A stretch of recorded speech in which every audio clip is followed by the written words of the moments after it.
하나님 말씀, 오늘은 골로새서 3장 말씀을 전하겠습니다. 1절부터 4절까지의 말씀을 읽겠습니다. 그러므로 너희가 그리스도와 함께 다시 살리심을 받았으면 위의 것을 찾으라. 거기는 그리스도께서 하나님 우편에 앉아 계시느니라.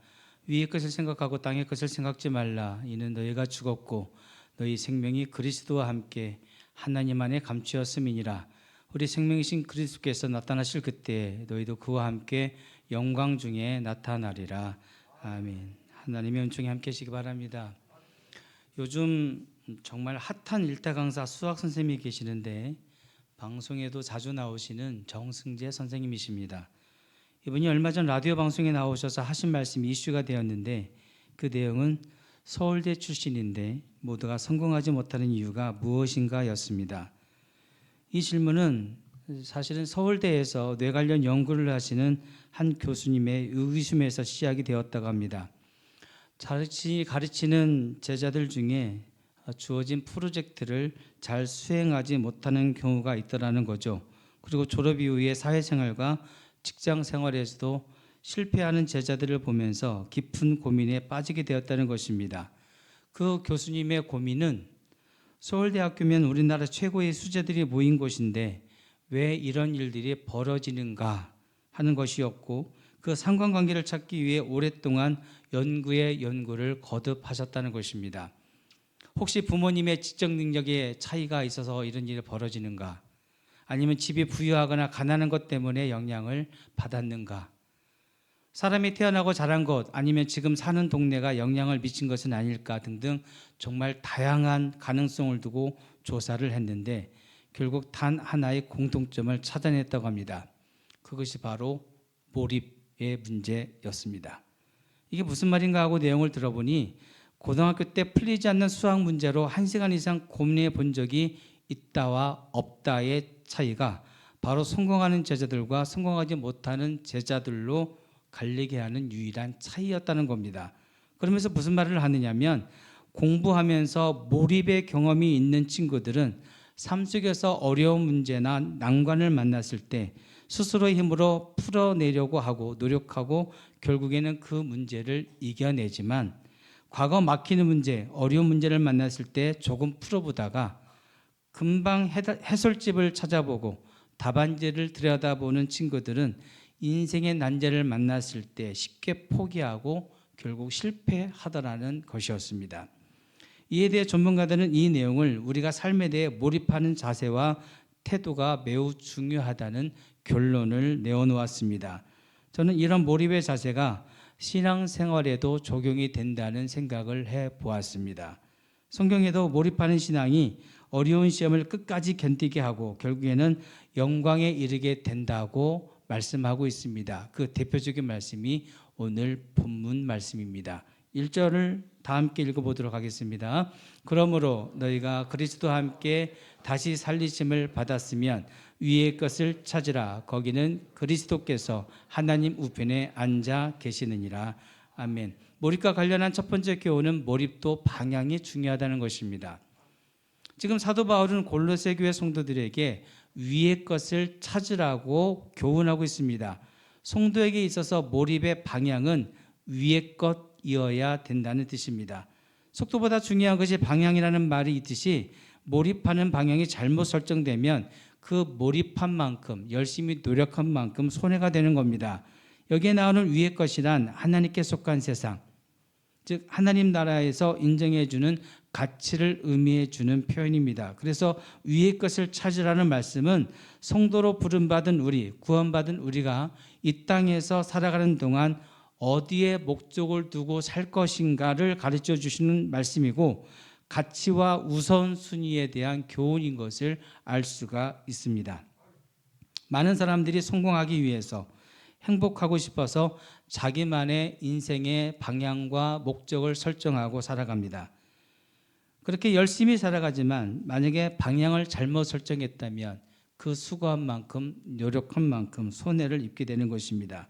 신앙생활도 그렇다는 겁니다.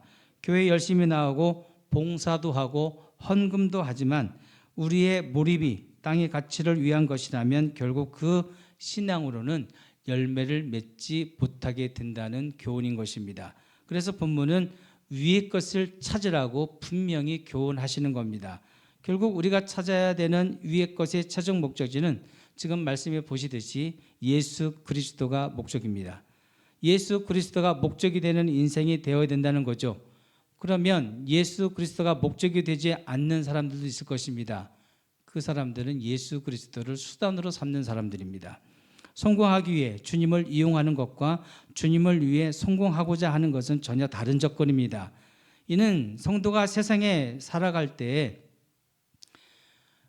세상에 살다 보니 세상에 몰입하게 되어질 때가 있는데, 그렇게 세상에 몰입하며 사는 인생과 반대로 세상에 살지만 주님께 몰입하며 사는 인생이 있는데, 이렇게 두 가지 인생은 다르다는 겁니다.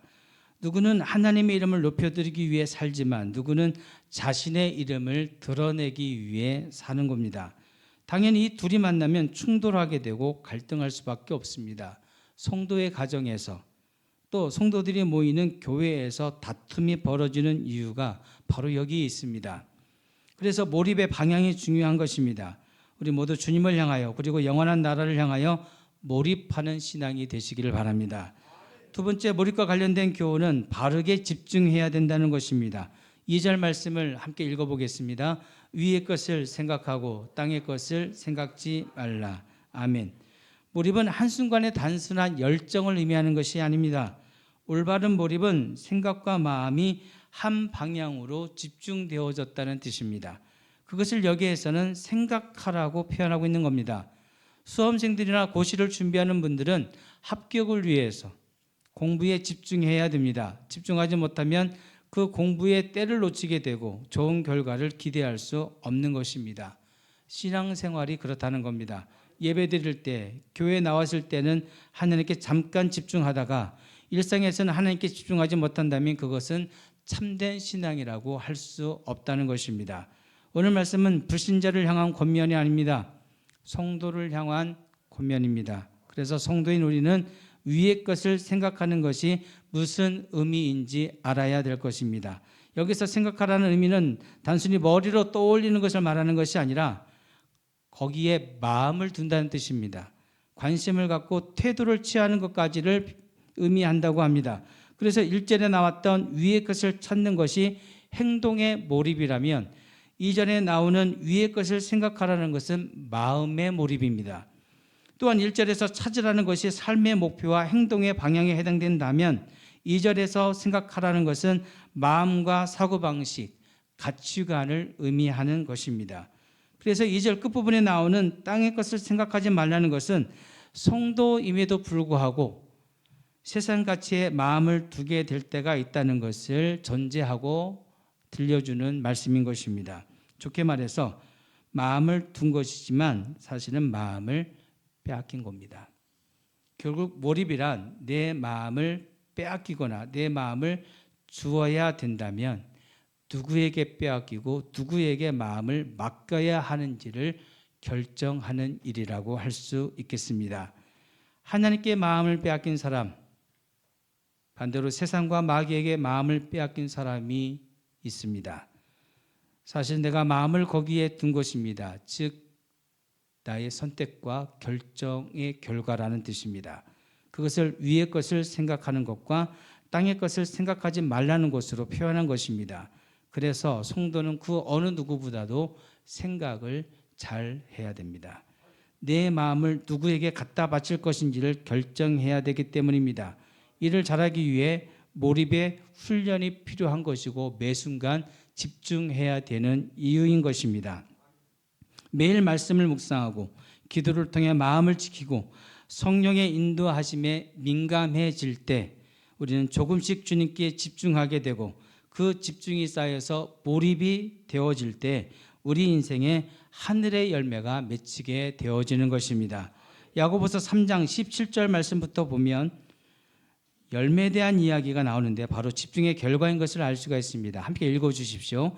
오직 위로부터 난 지혜는 첫째 성결하고 다음에 화평하고 관용하고 양순하며 긍휼과 선한 열매가 가득하고 편벽과 거짓이 없나니 화평케 하는 자들은 화평으로 심어 의의 열매를 거두느니라. 아멘. 위의 것을 생각하고 위의 것에 집중하게 되면 지금 나오는 대로 성결, 화평, 관용, 양순, 궁율, 선한 열매가 가득하게 되고 편벽, 차별이 없고 거짓이 없어진다고 말씀하고 있습니다. 그리고 이것이 바로 의의 열매가 되어 하나님을 기쁘시게 해 드리는 것입니다. 근데 이런 복된 열매를 맺는 일과 땅의 것을 생각하는 것이 서로 상극이라는 것을 우리가 알아야 된다는 것입니다. 그래서 땅의 것을 생각하게 되면 될수록 상대적으로 위의 것을 생각하지 못하게 되는 결과를 낳게 되고 이러한 열매를 또한 얻지 못하게 된다라고 지금 교훈하시고 있는 것입니다. 아무쪼록 복된 열매 많이 맺으시는 여러분의 삶이 되시길 바랍니다. 그 다음 세 번째 교훈은 3절에 나옵니다. 읽어보죠. 이는 너희가 죽었고 너희 생명이 그리스도와 함께 하나님 안에 감추었음이니라. 아멘. 이 말씀을 통해 알 수 있는 것은 몰입은 전환을 의미한다는 것입니다. 특별히 몰입은 우리의 정체성을 전환시켜 줍니다. 3절에 보시면 너희가 죽었다고 나옵니다. 이는 옛 자아의 종말을 의미합니다. 예수 믿기 이전에 나는 이제 없는 겁니다. 땅의 것을 생각하던 나는 이제 죽은 겁니다. 그것을 너희의 생명이 그리스도와 함께 하나님 안에 감추었다고 설명하고 있는 것입니다. 하나님 안에 우리의 생명이 감추어졌다는 말씀은 우리가 하나님께 잠겼다는 뜻입니다. 이 잠겼다는 의미를 가장 쉽게 이해할 수 있는 표현이 우리 한국 정서 속에 있는데 그것이 바로 김치를 담그는 것입니다. 하나님께 잠긴다, 김치를 담근다와 관련 지어져서 생각해 보시면 쉽겠습니다. 우리 어르신들께서 김치를 담그기 위해 준비한 각종 재료들을 집어넣고 함께 졸구고 비비고 버무려서 맛있는 김치를 만드시는 것처럼 우리의 개성과 성품과 인격이 그리스도의 그것과 버무려지고 비벼져서 하나님 안에서 담궈지고 잠겨지니 이전의 나와는 전혀 다른 나로 탈바꿈하게 되어지는 것입니다. 그것을 감추어졌다고 표현한 것입니다. 그렇게 예전에 나는 온데간데 없고 그리스도의 인격과 성품이 근사하게 버무려진 성도의 모습으로 나타나게 되어지는 것입니다. 이것을 성화라고도 하고 성화 구원을 이룬다라고도 하는 것입니다. 우리 모두 주님을 잘 닮아가는 그리스도인들 되어주시기를 바랍니다. 우리 4절로 마무리하시죠. 함께 읽겠습니다. 우리 생명이신 그리스도께서 나타나실 그때에 너희도 그와 함께 영광 중에 나타나리라. 아멘. 이 말씀은 몰입의 결과를 의미합니다. 성도의 신앙은 주님 다시 오시는 그날에 완성이 된다는 뜻이죠. 비록 지금의 나는 많이 부족하고 불완전하고 미완성 상태이지만 장차 주님 오시는 그날 심판의 날에 주님과 함께 영광스러운 존재로서 나타나게 될 것이라고 말씀하시고 있는 것입니다. 이것을 정체성의 완성이라고 표현할 수 있겠습니다. 그러니까 지금 우리는 성도로서 미완성인 것입니다. 에베소서 2장 22절 말씀을 읽어보겠습니다. 시작. 너희도 성령 안에서 하나님의 거하실 초소가 되기 위하여 예수 안에서 함께 지어져 가느니라. 아멘. 예수 안에서 함께 지어져 가는 우리는 그래서 아직 갈 길이 멉니다. 아직 공사 중이고 미완성이니 나의 부족함과 연약함을 인정해야 되고 타인의 그것도 이해해 주어야 되는 것입니다. 이것이 우리가 교만할 수 없는 이유이고 겸손할 수밖에 없는 이유인 것입니다. 우리 서로를 격려하면서 하나님 앞에서 근사하게 만들어져가는 귀한 성도가 되었으면 좋겠습니다. 오늘 말씀처럼 신앙에 몰입하는 자세로 믿음의 공동체, 사랑의 공동체 함께 만들어 주시기를 부탁드립니다. 기도하겠습니다. 오늘도 참아주시고 기다려 주시는 은혜에 감사드립니다.